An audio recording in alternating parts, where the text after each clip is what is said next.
यो मेटेरियल प्यानलमा जाने फर्स्टमा हामीले मेटेरियल पिक गर्नु पर्यो के यहाँ पिक मेटेरियल गरेर जस्तै सुरुमा हामीले ग्लास सेलेक्ट गर्छौं ग्लास सेलेक्ट गरेर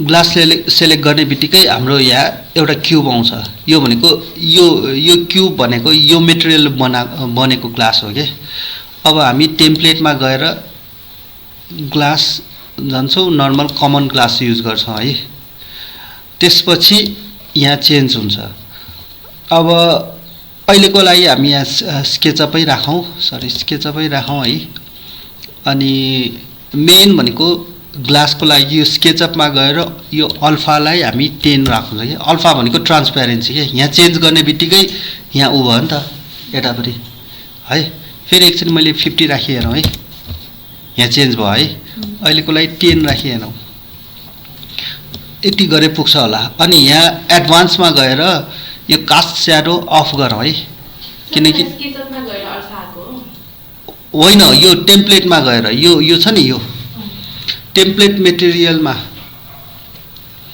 है अनि एडभान्समा गएर कास्ट स्याडो अफ गरौँ किनकि हामी ग्लासको स्याडो हुँदैन भनेर एज्युम गर्छौं नि एकदमै कम हुन्छ तर हामी यहाँ कास्ट स्याडोमा अफ गर्छौं यति गरेर हामी एकचोटि रेन्डर गर्छौं ग्लासको लागि यति भए पुग्छ के अब रेन्डर गरौँ रेन्डर नो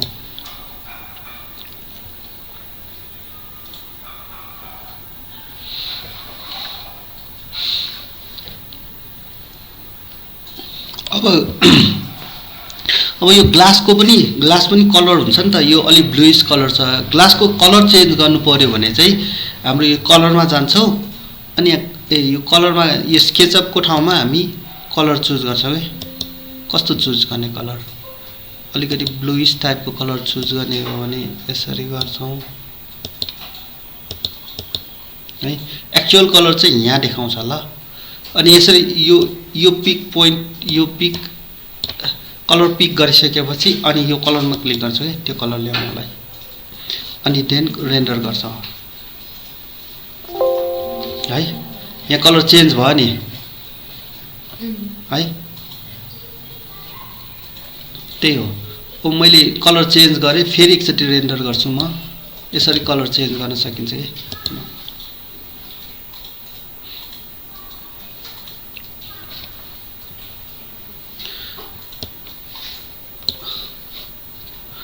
अब ग्लास यो ग्लास सकेपछि हामी अब वाटर पानीको उ चेन्ज गर्छौं है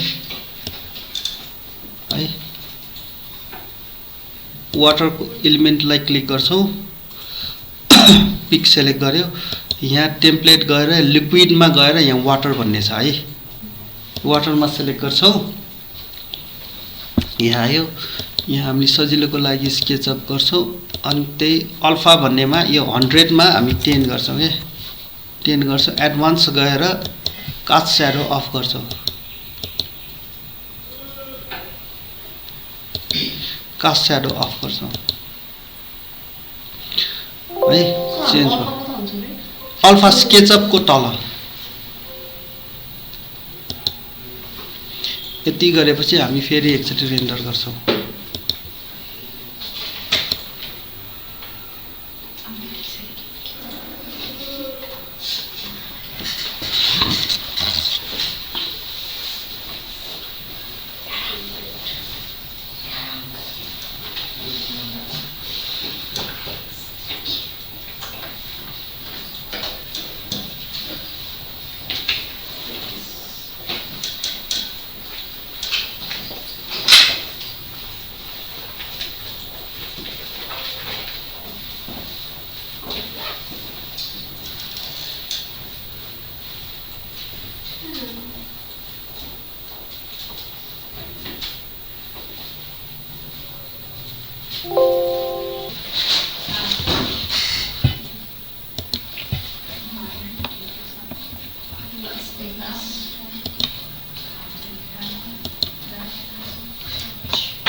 अब हामी एकचोटि कारलाई रेन्डर गरेर हेर्छौँ है।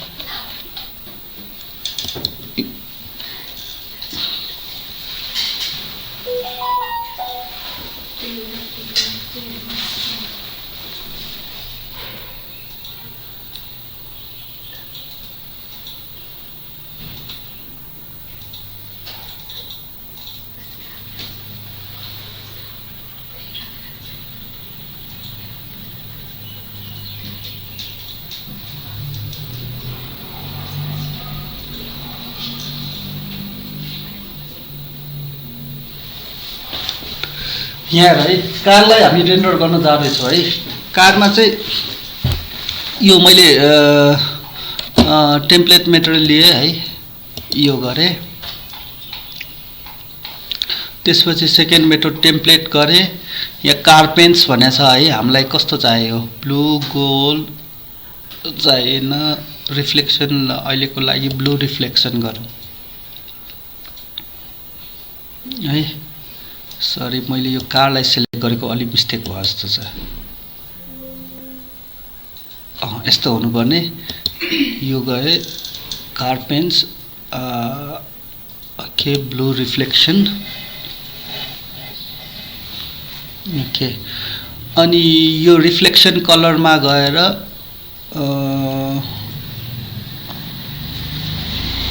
रिफ्लेक्सन कलरमा गएर हाम्रो कस्तो छ भने चाहिँ ओके यो कलर चुज गरौँ है। अनि साइनी भइहाल्यो। बम्पमा स्केचअपै गरौँ, साइनी गरौँ हैन। अब एकचोटि रेन्डर गरी हेरौँ। सिन 1 मा गएर यहाँ सिन 2 मा जाउँ, रेन्डर गरौँ।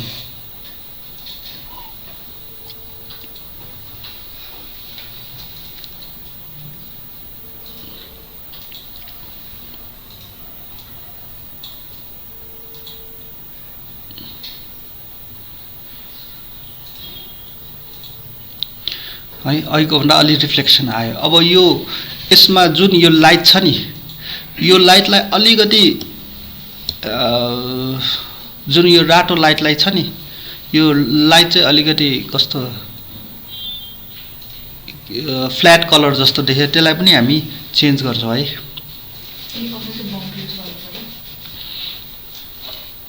मैले बम्पा चाहिँ रिफ्लेक्सनै होइन, यो लाइटलाई चाहिँ अलिकति इमिटर भन्ने हुन्छ है, त्यो चेन्ज गरौँ। यो यहाँ सेलेक्ट गरौँ लाइट।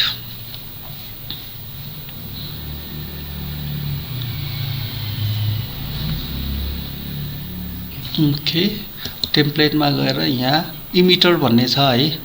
अब यसमा अहिलेको लागि यो 40 वाट गरौँ है। यसले के गर्छ भने यसको ब्राइटनेस बढाउँछ के। जस्तै पावरमा मैले अहिले 100 वाटको चुज गरौँ है। यसको ब्राइटनेस बढाएको छ नि 500, अलिकति पुगेन भने यसरी बढाउँ। ओके इफिसियन्सी ओके यो चाहिँ इनफ होला जस्तो छ। इमिटर टाइपमा यो इन्भिजिबल गर्यो भने चाहिँ यो अब्जेक्टै हुँदैन, यो ऊ मात्र हुन्छ कि यस्तो हुन्छ है। हामीलाई इन्भिजिबल होइन इमिटरै चाहिने हो है। यो स्केचअप भयो,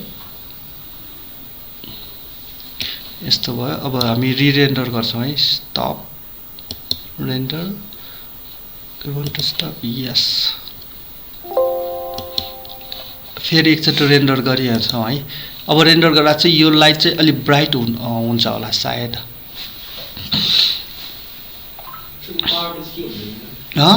त्यो पावर भनेको वाटमा छ के। जस्तै त्यो बल्बको त्यो सर्फेसको पावर हो क्या, यसरी चेन्ज गर्न सकिन्छ।